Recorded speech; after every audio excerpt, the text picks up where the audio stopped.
to Care Partner Q&A Mondays at the Inspired Memory Care Education, Training, and Resource Center at the 80th Street Residence. Hi, I'm Nettie Harper, and I'm Kelly Gilligan. Welcome, everyone. And we're coming to you live from the Upper East Side of Manhattan, where our organization, Inspired Memory Care, collaborates with a vibrant community of individuals living with Alzheimer's disease and related dementias and their partners in care. Welcome. So you may be wondering who Nettie and I are and what drew us to this field. We've both worked with individuals living with dementia in both our personal and professional lives at this point for over 20 years. It's been a while, Net. Yes. And we found our passion in the challenges, the growth, and the hope that can spring from the bonds that we forge with the individuals that we work with, and maintaining those bonds throughout the process of caring through cognitive change. It's been our experience that great care partners persevere through the struggles by having a team of like-minded individuals to be creative with and also to lean on. We also know from experience that key education about cognitive change comes not only from research and from the experts, and there certainly are many experts in the field that we have tremendous respect for, but also from the people who are living with cognitive change. And so hearing their perspectives on life is a key part of our education that we'd like to share with you. So every week we meet here at the 80th Street Residence with our team of professionals and family care partners, and also with the folks who live here for focus groups, pilot testing, and general feedback. They keep us grounded and they let us know when we're on the right track or when we're on the wrong track, all right? It's our pleasure to present Care Partner Q&A Mondays as an initiative of the Education, Training, and Resource Center here at the 80th Street Residence. I mentioned we're going to be here for Care Partner Q&A Mondays, but you might be wondering, how are we going to come up with the topics? Well, hopefully that's where you come in. We're looking for you to engage with us to submit topics on what you're interested in learning more about or chatting with us about. So we would encourage you today, if you have a topic that you're interested in, please put it in the chat box. Right here live, you can put it in the chat box, say, Nettie, Kelly, hey, I'm really interested in learning more about whatever the topic is. There's no topic we're not interested in chatting with you about. So don't be afraid to just type it in the chat box. Other ways, if you want to be more private about it, then you can just email us at inspiredmemorycare.com. Just say, hey, I watched you on Monday and I'm really thinking about it and I'd like to learn more about this topic. And then we'll come up with Q&A Mondays. Here we go. And this is a topic we're going to talk about. So the first topic that we have here today, we've been meeting with some care partners and we also met with some residents here at the 80th Street Residence. And they said to us, you know what? What about some old-fashioned engagement without technology devices? Can it still be done? Kelly, can it still be done? Oh, it can be done. It can be done, absolutely. So yes, the Alexas are beautiful, and we'll do another segment on how to work with individuals living with a memory impairment and using technology, but we wanted to start the old-fashioned way. How can we create social engagement, stimulation, all of those wonderful things, just using what we may have in the house, just using old-fashioned conversation. But how do we do that? So we're starting with basics today, and that came from people that are living at home, people that are living in the community. How do we engage when we don't have all of the technology available at our fingertips? So with that said, let's get started, Kelly. Okay. Oh, Kelly, I'm so sorry. I'm already interrupting, and you know how I do that. I apologize.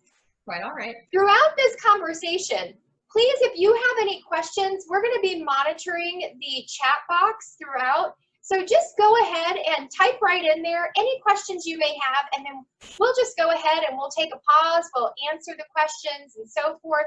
We'll type back in to answer you. And then also at the end, we'll spend about 15 minutes or however many questions we have, and we'll answer back and forth with you. So please feel free, engage with us. It makes it more fun for us. Otherwise, it's just Kelly and I having a chat with ourselves, okay? So please feel free, jump in anytime you'd like. Absolutely. So our first tip for in-home engagement, many times we'll hear from family members that my loved one used to do X, Y, Z, but he or she can't do it anymore. And that's where templates can come in.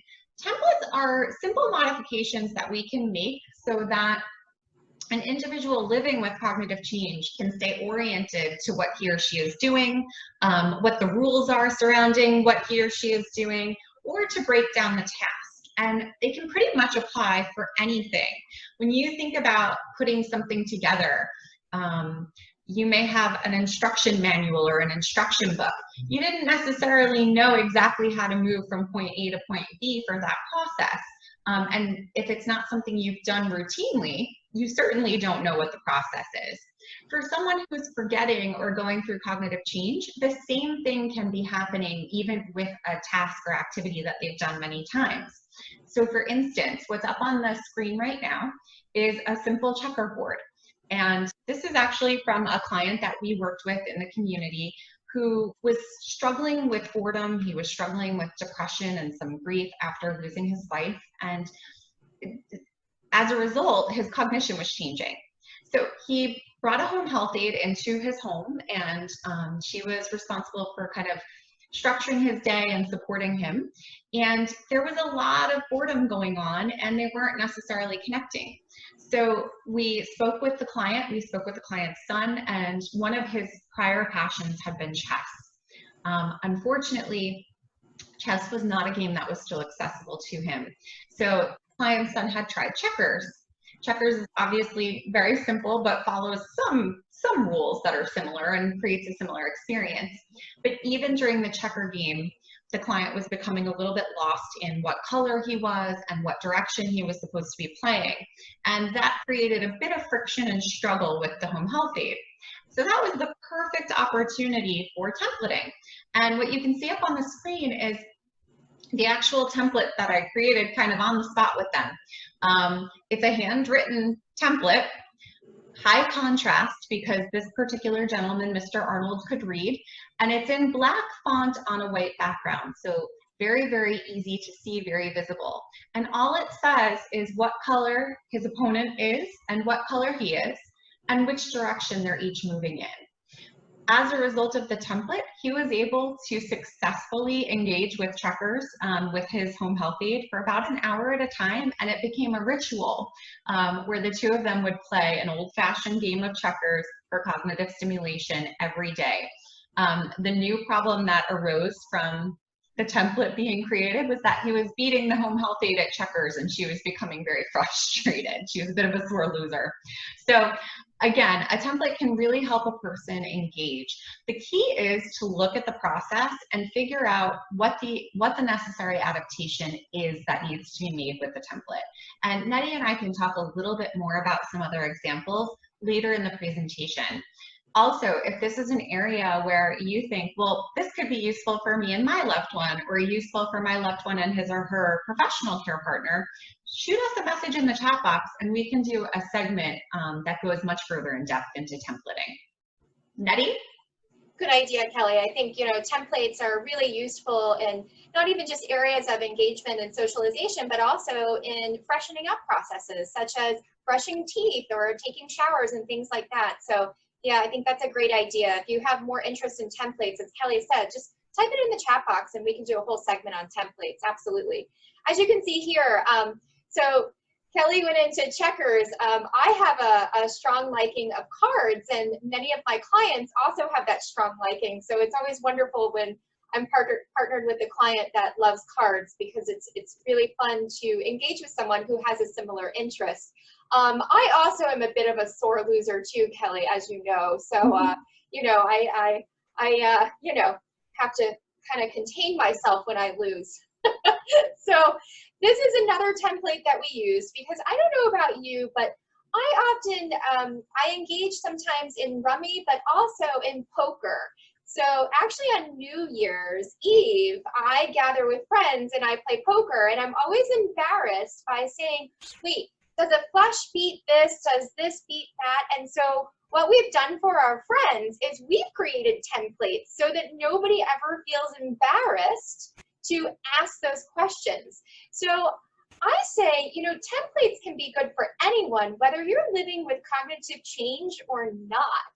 So I just think, you know, if you're feeling like going through life embarrassed about asking questions or things like that, or just feeling a little uncomfortable, templates can be helpful for anyone.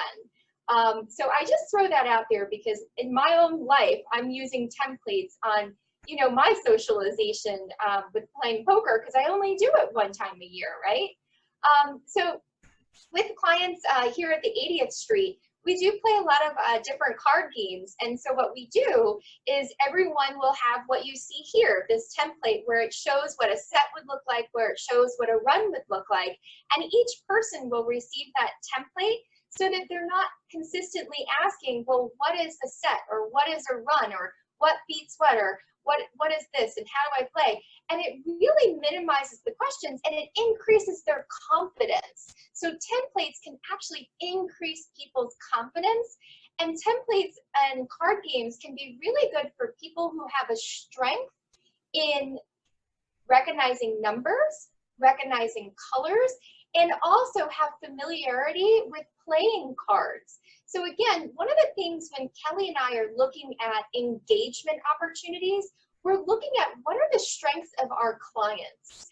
And then we try to look at what are their past interests, or what might be the interests now. So don't forget, it's always important. Maybe they didn't play cards in the past, but they have a strength of numbers, colors, and they enjoy things that they can manipulate in their hands, such as cards. So a lot of things that we look at, but we always look at strengths first, and we look at what may interest them as well. So again, templates, as Kelly mentioned, can be helpful as in checkers, and also here we see it in cards. And it's an old-fashioned way, and no devices needed. And again, many of you may be familiar with the old-fashioned dominoes. So there's different dominoes that are out there. Some are just the traditional, and we have a picture of those where you're just, you know, the black and white dominoes where you're just matching the numbers. But we may, and Kelly, you and I both have clients that have some vision impairment. So there are some dominoes where the dots are larger. There are some dominoes where the dots are actually color coordinated. And then also on the right-hand side, if they do have the strength in matching colors, then you have the dominoes where we're just matching the colors. So again, really focusing in on the strength of the client at hand, but also again, it's old-fashioned, no device needed. Anything you want to add there, Kelly, by chance? No, I just want to say that playing a game of dominoes, Mexican train dominoes, can go on for a very long time. You can have a tournament with up to 4 people, and it's a great way for family engagement to happen. It can happen one-to-one, but when you're working in a group of 4, I do find that people can follow along and they can actively participate, and it can be a really fun thing to do intergenerationally as a family. All right, Matt, you want to talk about and basting? I do, and one of the things that you just mentioned before I get in with and basting, I like the idea that you mentioned intergenerational, and just, you know, speaking to the group here, if you are working with grandchildren, because again, you know, every state is different right now. Some people, the kids have gone back to school, some are working virtual, going to school remotely and so forth. And so many of our clients, as we know, Kelly, they've been saying, you know, now we have grandma, grandpa, and we have the grandchildren, and we have the adults trying to work. You know, how do I manipulate all of this at once? And so, you know, just the games that we just talked about on how to engage, that can be done with the grandchildren as well, you know, and that can be done with, when we're talking grandchildren, that can be, you know, teenage grandchildren, that can be grade school grandchildren. So you can really encompass engaging the whole family, right? So thank you for mentioning intergenerational. And as Kelly mentioned, Time Slips and Ann Basting, she's the founder and director of Time Slips, professor of theater at the Peck School of the Arts at the University of Wisconsin-Milwaukee. She's a playwright, artist, and author. And we're going to discuss some of the programs that she has created. And really, we love that she's created these programs because you don't need devices for these either. She really just helps us with old-fashioned conversation. And you may be saying, well, you know, that's where I'm struggling with my loved one is, you know, I'll ask a question and there's no response. Well, what Dr. Basting has helped us with is the right questions to ask, okay? And the questions that we're asking really minimize the anxiety. They take away quizzing that we may be doing and not even realizing it. And she really has creativity around the questions. So we're going to do just share one of them with you on the next slide so you can see kind of what we're talking about, and then we'll share another program that she has as well. We also will be sharing a link on how to get onto her website. And that's the extent of what we're going to do with, you know, using the internet. So again, we're going to really stick to not having to use devices and really just sticking to the old-fashioned engagement, all right? But we really wanted to just highlight Dr. Basting because she really has brought a wonderful piece of engagement and conversation to people who are living with dementia, and really just creating this opportunity for families and professional care partners to open up a world of conversation that is just, actually, I'll use her word, beautiful. Okay. So Nettie mentioned Dr. Basting's work on time slips, and you may be wondering what time slips are. If you go on to Dr. Basting's website, as Nettie mentioned, and we're going to actually have a link on our next slide to a portion of her website, you'll find that there are all of these kind of great photos that spark creativity, and they may spark these types of improvisational conversations that can happen. You may have noticed about Dr. Basting's that her background is actually in theater. What's wonderful about theatrics and drama is that people can improvise. And so we're not relying on prior history that might be shared where we're tempted to ask those types of quizzing questions Nettie mentioned, but rather we're responding to something very much in the moment, and there's no right or wrong. This can be super empowering for an individual living with cognitive change, and it's also a powerful tool for connecting him or her with a care partner. So in looking at this photo, we wouldn't ask a question like, what type of dog is this? But we would ask, what do you see? And what do you see has no right or wrong answer, and we can build from there. So some of the creative questions that are on the slide right now, what would you name them? Do they know one another?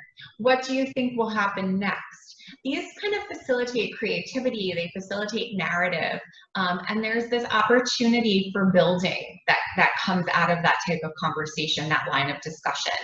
And so this is the type of question that will promote connection, promote play, and promote enjoyment of one another. On Dr. Basting's website, you can print these photos out for future conversations. As mentioned, hers are designed to really prompt these types of outcomes, but this can also be done with a photo that you might have lying around in a coffee table book in your home. So again, this is an opportunity to kind of use the resources that are at your fingertips and adapt the process for you and your care partner. Also, Dr. Ann Basting on her website, and you can see the link there, and we'll just type it quickly into the chat box, so you can just take it directly from the chat box as well. So we'll do that right now too. But one of the segments on her website, which we absolutely love using with our clients here at the 80th Street Residence, is exploring beautiful questions together. And so I grabbed a couple of the questions, but there are hundreds of questions on all different subjects. So I would encourage you to just kind of go there if you need some inspiration on what kind of questions to ask, so that we don't go back to the quizzing questions. But because what you see is that, yes, these are beautiful questions, but they're not quizzing questions. So I love the first one. what do you think makes a home? So Kelly, what do you think makes a home? Good people and good food. How about you, Nettie? You know, it's funny. I think, you know, what makes a home for me is, you know, my husband. That's the first thing that comes to my mind. And so, you know, as you just saw, there's no right or wrong answer there. And I know exactly why Kelly said good food. We're both really hungry right now. So again, you might be asking your loved one on different days and different times, what do you think makes a home? And you get different answers. So that could be fun to kind of chuckle over and things like that. Because if I wasn't feeling so, you know, wonderful about my husband right now, or, you know, we didn't have such a good day, that might not be the first thing on my mind, you know? So again, you can use these questions over and over too to see if you get different responses. So the next question, what is the best gift you can receive? Kelly, what's the best gift you can receive? Love. Love. And you know what's funny on my mind right now? I would answer a Friday. I look forward to Fridays, right? You get to relax, you get to be with what makes home, right? So a Friday is a good gift for me right now. Obviously just, you know, trying to be in a relaxed environment, right? You know, there are moments right now that we have these anxious feelings due to the pandemic, but are there moments that we can hold on to? And exploring these beautiful questions together is one of those moments. What might your loved one say, you know? And are there beautiful moments that you can have together where you're giggling together, right? So take the time to ask these beautiful questions together. And one of the things that we do with our clients, Kelly, is we ask them to write it down with us, because we try to capture those moments and then we capture them in a book, right? And so it's not about going and buying an expensive journal book. A lot of times what we've done here is we just get, you know, the copy paper and we write it down real quick because we don't want to forget it, right? We write it down and then we just put it in a 3-ring book, and then we have those moments forever and we can share those with families, right? So again, don't miss out on those moments. We know that this is not the best time that we're experiencing right now, but we can change it to have those beautiful moments. Absolutely. Anything else you want to add there, Kelly? No, just that those beautiful moments, sometimes when you're really having to dig deep to keep partnering in the care process and keep your head up, those beautiful moments are what will kind of fuel your mission. And I think most of the people on this call know that all too well, but having something to reflect on and something tangible can be an even better experience. So I love the 3-ring binder. And then dovetailing off of this concept of asking creative questions, beautiful questions, art provides another phenomenal experience for the individual living with cognitive change, and also for care partners. I never really had a great passion for art until I saw what it can do in terms of sparking creativity and sparking conversation.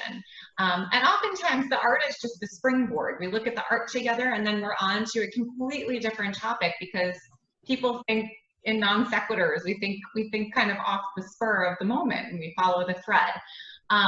But so for exploring art, that question, what do you see, does the same thing as it does with a photograph. And so certainly in this painting, Nettie, what do you see when you look at this painting? I see my trip to Paris. Mm. And it brings back fond memories. It brings back fond memories going to Paris. That's right, Kelly. If you were in Paris, would you prefer to eat outdoors in Paris or inside in a cafe? I'm outdoors all the way. I'm a people watcher. And in watching people, what would you order while you were watching them? What might you have? A nice cold beverage. A cold beverage on a hot day at a cafe in Paris sounds fabulous. That's People right. watching sounds fabulous too. That's another thing we take for granted, I think. Absolutely. All right. And so a conversation like this can kind of prompt those beautiful questions for a person who might have aphasia or who might be, so when I say aphasia, for those who don't necessarily have familiarity with that term, for people who have difficulty with finding and producing their speech, I may get just a word or two in response, or I may see them tracking the font on the conversation, on the questions, or I may see them really focused in on elements of the painting. All of that engagement is a success. People, even through the late stages of their cognitive change, can enjoy exploring shape and color and line when they do an art viewing, particularly when there's high contrast. So art really creates this fabulous, fabulous opportunity for connecting and for discussing. And then if the person has curiosity, do you mind if we stop for just a second? Not at all. You know, I think it's important that you share. One of our clients, we had shown oh gosh, now I'm drawing a blank on the name of it. Renoir? The banana, I'll call it the banana boat. The Renoir. The Renoir. And I think it's important that we share with that, because so often we feel like we always need to be correct. And we need to know the title. And you just saw, I couldn't remember the name of the title of the piece. And so when, you know, my background, I'm a recreational therapist, but I was never into art. But I have so many clients that are into art. And so, you know, I've gotten to learn about it, appreciate it, and understand how it can draw out conversation. But I think it's important that we share about that particular client and how we were able to manage the conversation. Because I think sometimes when we're working with our care partners, they will say to us, oh, they can't participate in art anymore. Oh, they don't remember that. Oh, they're not able to form a full sentence, things like that. So can you share a little bit about what happened and how we were able to work through that? Absolutely, and this is where art can really be a springboard and provide some insight into where people's minds are. Nettie and I were working with a woman who was in the later stages of cognitive change. She had Parkinson's disease, and it had resulted in some cognitive change for her. And she really had some difficulty even producing speech because her tone and her voice, in her throat wasn't so good, and so projecting the words was challenging.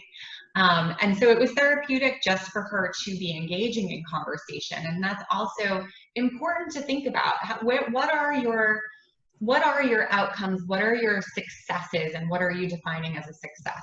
Okay. And so in this particular situation, having the conversation in and of itself was success.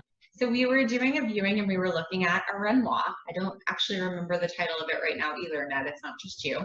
And in the Renoir painting, it was an impressionistic piece, and it appeared that there was a canoe in the foreground of the painting with two figures that were rowing.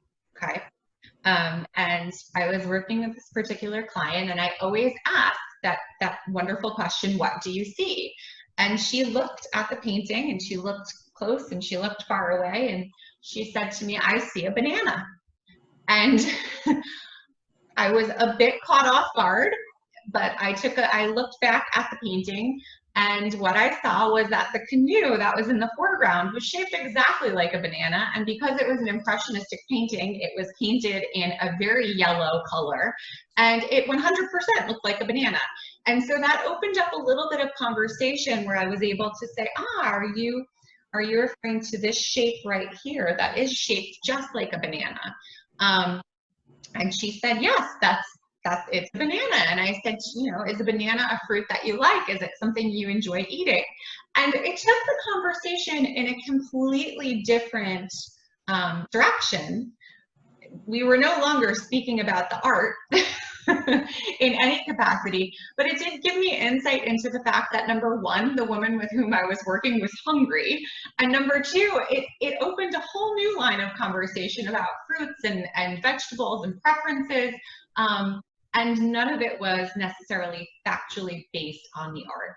And I think it's important to understand that we're looking at a means to an end when we're talking about these questions, but the end is not necessarily having a very, art-centric discussion. The end that we're looking at is the connection and promoting kind of conversation and confidence, as Nettie said. So in that situation, it was a perfect example. She actually carried on conversation for a great deal of time longer. It just had nothing to do with the Renoir, and that was a success. And I think because we weren't correcting, we allowed the rapport to build and the trust to build, and it allowed her to open up with words. Because what happens so often when people are aphasic, if we start correcting and wanting them to always be right, we're not allowing them to produce speech because they're so anxious to get everything wrong, right? So saying, I can see the shape of the banana. We weren't saying, no, that's a canoe. So we have to be aware that what Kelly did there is what we call branching. We really branched out where she was taking the conversation. So she moved the conversation in a direction that was towards what she saw, and also took us to where she had a need. She was hungry, right? So if we had corrected, we would have never found out that she had an underlying need of actually being hungry. So again, one of the things, if you're interested in finding out more about, these conversations, how not to correct, but actually allow them to branch in a direction they want with conversation, please feel free to let us know, because we can certainly do, one of our caregiver series on that as well. So thanks for sharing that, Kelly. I thought that was extremely important. Absolutely. Thanks for the prompt. So what's up on the screen right now is what you might want to do if you have a loved one who is particularly driven to learn more. And what we find is that many of the folks that we partner with are lifelong learners. They may not retain the information that they've read beyond the conversation or beyond the moment. That's okay. The act of learning and reading and exploring in the moment fulfills that need, that need to learn and that need for curiosity. And it's an optimistic way of enjoying the day together. And so if we have somebody who's interested in learning, this is a bit of follow-up, and it's just a short blurb about the creation of the painting and some of the themes. And people can take art and they can move it in so many different directions. You can move it into more of a learning-based program where we are learning about the background of the artist or the process of the painting. You can move it into a creative experience now where we may take a piece and then interpret it. And again, there's no right or wrong when we're creating based on a viewing, or when we're creating art. It's about personal preference, it's about expression, and we could do that with collage, we could do it with pre-cut images, you can do it with watercolor paints. Obviously watercolors will require somebody to invest a little bit of money, but the act of using these types of materials, most of us have many of them lying around the house. I certainly have my fair share of old magazines, old newspapers. It's super easy to cut those out or even to tear and paste and create. And there are plenty of opportunities for using non-toxic materials out there if it's an area of concern for you. So these are all just ideas for follow-ups. If art is thematic, sometimes there might even be music that relates to it. And so I know I've done viewings of this piece, and we've listened to the song Starry Night by Nat King Cole as a follow-up. Or certain times we've looked at pieces and then listened to jazz or Spanish music, depending on what we've learned in the piece. And so that can be a fun way to kind of go exploring and have those sensory experiences together. It doesn't take a tremendous amount of prep work, doesn't take a tremendous amount of supplies or resources, but it can be a really fun and meaningful way to connect. Right. Nettie, is there anything else that you want to add on exploring art? Yes, it's the skiff. That's the name of the painting, The Skiff by Renoir. There we go. All right. So take us into poetry. Okay, so this is another opportunity, the old-fashioned way, where we don't need any technology, just paper and pen, or maybe we're reciting some old poetry.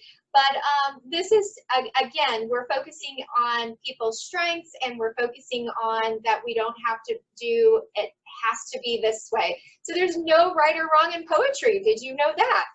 So we kind of just created this template. You guys are welcome to use this template as well. Again, we believe in templates. It sets people up for success.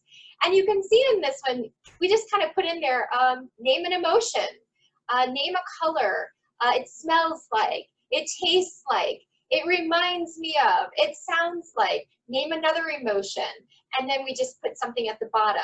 And so I'm just gonna give you just like a little bit to think about what you might put. And then I'm gonna ask Kelly, she made fun of me for doing my poetry. Don't make fun of anyone for their poetry, but she did giggle. I must have been in a romantic mood when I did You mine. were feeling very amorous when you wrote this poem. All right, go ahead and flip it for them, Kelly. Here we go. All right, so when filling in the template, we have love is red, it smells like roses, it tastes like chocolate, and reminds me of laughter. It sounds like hearts beating. Love makes me want to dance, sing, and smile. So again, taking that template, you can make it into poetry any way you want, and there is no right or wrong. And it's good old fashioned, just using a pen and paper, and there's no right or wrong. That's the best part, because I certainly am not a poet. All right. So I did mention earlier the use of templates. And another process, so Nettie just showed you a template for poetry. Another process that we use templates for very frequently is cooking. And there's a reason that we use cooking so often.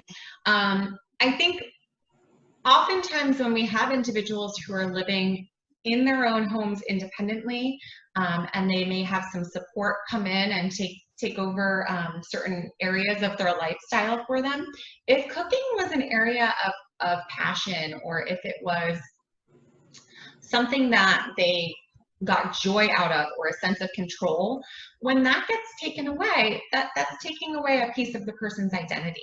And while we both realize that there can be safety concerns with cooking, there are adaptations that can be made to support a person to continue that part of their home life and that part of their identity. Also, cooking culturally is a way to share. And again, it's a way to share intergenerationally. It's a way to share as a family. It's a way to nurture others. And so for a person who may, as they are requiring a bit more care or reliance on others, it can bring a sense of contribution and esteem to be able to provide food for the family, or to kind of pull your weight in so to speak, or in a way, as well as to enjoy a recipe together. So we look constantly for adaptations, and adaptations might be using safety knives. So up on the screen right now, we've had people say, you know, she has a tremor, or he or she is really struggling with dexterity. And so the safety knives that are on the screen are actually designed for use. They can be used for children who are learning how to cook or meal prep, but they can also be used, and we have successfully used them with many adults. And they're available online on Amazon.com. If you don't have opportunity to work with an occupational therapist, we usually do encourage people to consider that if they need these types of adaptations. But this is one way that we have had a lot of success.